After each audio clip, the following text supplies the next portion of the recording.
All right, we're here to break down UFC Fight Pass Invitational 7. That is on May 15th, so it's coming up real soon. We've got a few B team guys on the card, but we're going to start with Jrod. Jrod's on the card, and he's facing Jonathan Gracie. Jonathan Gracie, Atos black belt. He recently beat Nicky Ryan at a Fight Pass Invitational event. So Jrod will be looking for not just some revenge for his teammate, but also really just the right to talk shit constantly to Nicky Ryan about how this is something we do. We'll be like, if we can beat someone that beat you, we claim that we are better than that person. We remind them every day. But this is going to be an interesting match. Jonathan Gracie is really, really good. He's been in the game a very long time. The dude is jacked. He's well balanced in his game. He has a very good guard. And we saw against Nicky Ryan that he was able to weather a bit of the storm and complete wrestling takedowns against him. Again, Nicky Ryan, this is the story of his life. Unfortunately, he did get injured in that match. He's always injured. So I don't know what accurate representation of their skill discrepancy was in that match, but at the end of the day, Jonathan Gracie won. He deserves all the respect for that. But now he has to face Jrod. Jrod is a nightmare. He just had a really, really good match. The kid's still a purple belt.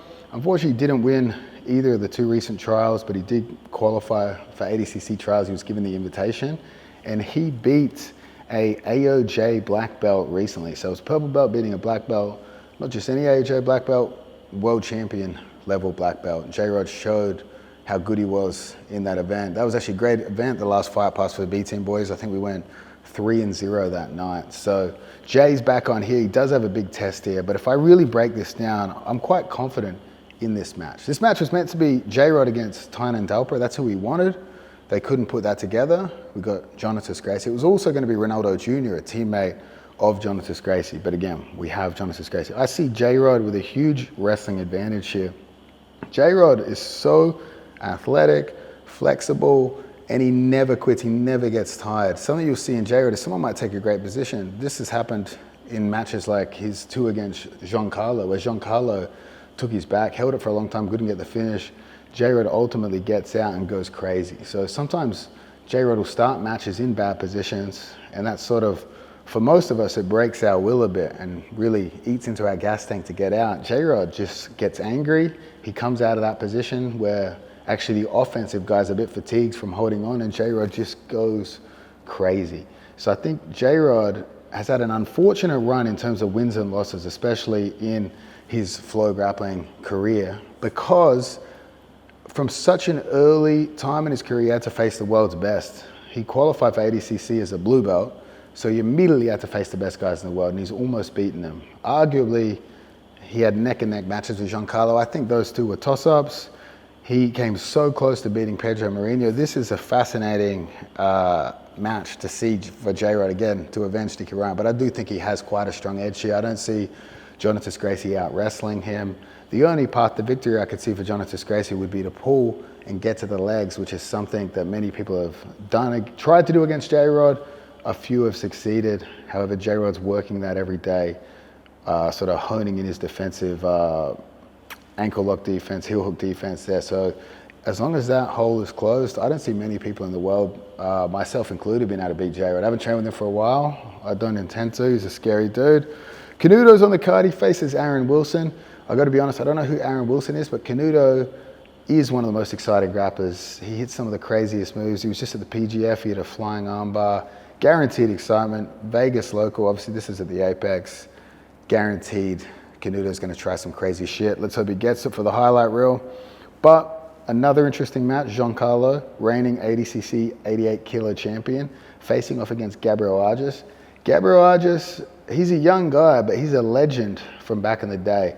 I believe 2-time gi world champion. I remember watching him rise through the ranks in the IBJJF gi tournaments as a purple belt. I used to see him and Edwin Najimé train together under Romulo Barral, and they were just killers. They were killers back in the day. Gabriel Arges impressed me so much, and I stole so many moves from him because he really perfected the knee bar from the 50-50 position as people would have a sweeping battle in the gi. And he was able to use this to beat guys like Calasans and Marcus Tinoco. So Gabriel Arges technically really impresses me. I've had a match with him. He's not crazy strong, so we know he relies on technique. He faced Big Dan, who 300 pounds, 6'11" out of Transylvania, and he hung in there for a while before ultimately getting submitted. So we know he has no fear about who he's facing here. And he really is facing one of the toughest guys in the game in Giancarlo. He's facing a guy that he's going to have a size disadvantage over. However, he is a world champion from back in the day. We know he can handle these high pressure moments. Although if we break this match down on paper, we've got to give Giancarlo the wrestling advantage. He out-wrestled almost everyone in his division at ADCC. Since then, he has been out-wrestled. Pedro was able to out-wrestle him. But in this particular match, we've got to give the edge to Giancarlo on the feet. Gabriel Arges will have a tough guard to pass. He is tricky, and you can see he's focused on no-gi now. I'm not sure if he's abandoned the gi or gi competition, but he's definitely put a focus on no-gi. So we can imagine that every time he appears, he's going to be a much more improved version of himself. So hopefully we can see him utilize some of this 50-50 style knee bars to attack Giancarlo, because Giancarlo had historically had a weakness for the leg lock game, given that Giancarlo himself was a gi predominant athlete before he made the transition and obviously dominated and won ADCC. I think it's an interesting match. We've got to give the edge to Giancarlo here. Again, he's a reigning ADCC champion, but I think Gabriel Arges can put up a pretty strong fight. Now we have Kainan Duarte versus Luke Griffith. So Kainan competes all the time. He's a two-time ADCC world champion. He's beaten some of the best guys in the sport. He is unfortunately known as an athlete that comes in hot or cold. I think on some of his best days, he is the best guy in the world. But I think on some of his worst days, he can lose to people that he's not only stronger than, but technically far superior to. The match against Luke Griffith is a difficult one for him, because Luke is going to have a bit of a size advantage here. He's going to have a size and height advantage. And the height advantage is an issue, because when two guys are wrestling, especially in jiu-jitsu, they stand upright and they hit each other with collar tie after collar tie. And what that favors the taller man. So in this wrestling battle, we're probably going to see Luke Griffith do quite well against Kainan in these collar tie battles. It's going to take a higher level wrestler to overcome those type of battles. Kainan is usually the stronger man in this position. I know when we wrestled, he was able to do this quite effectively to me. It is fatiguing on yourself as well as the person you face off against. To exploit collar tie heavy games, you're going to have an excellent shot. But most jiu-jitsu guys are scared to shoot, commit to the shot out of fear of guillotine. We are seeing high-level wrestlers come into the game that utilize great underhook-style games to counter the collar tie heavy games, such as Isaac Michel. We do have a lot of guys implementing duck unders into the game, which are great ways to shoot with a lower risk of getting guillotined, because it's a straight path to the back. So I think the wave of change we'll see in jiu-jitsu stand-up is people that have perfected the duck under. Jrod used it to win his ADCC trials semi-finals match the previous trials year.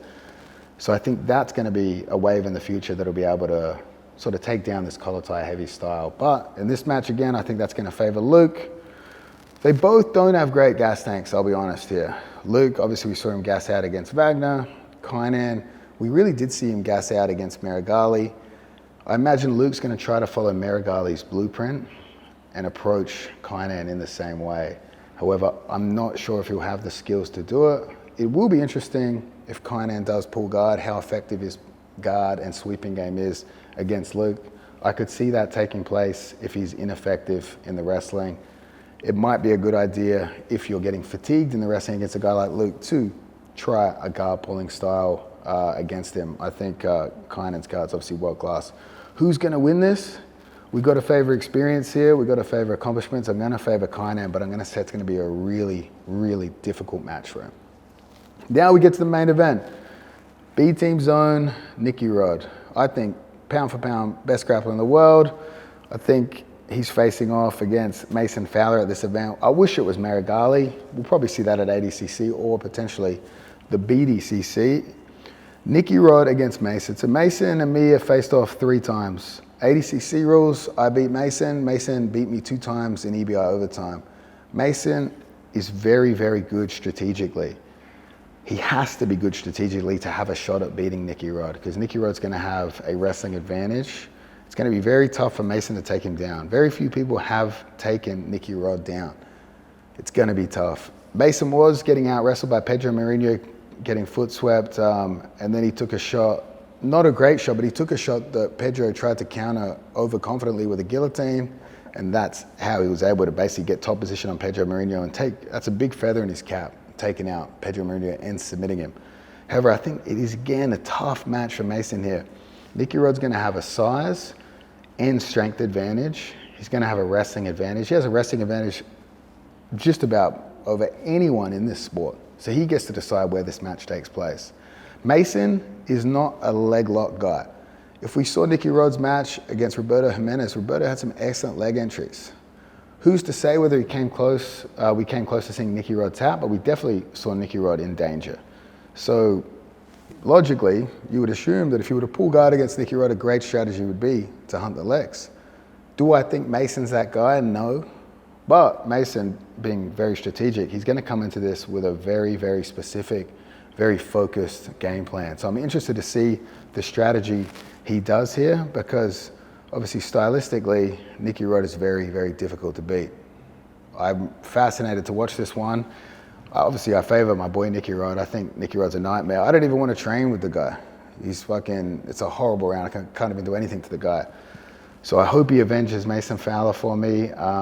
But again, this is May 15th. This is the week after Flow Grappling's card. May is a great month for grappling. So this is UFC Fight Pass Invitational 7 on UFC Fight Pass.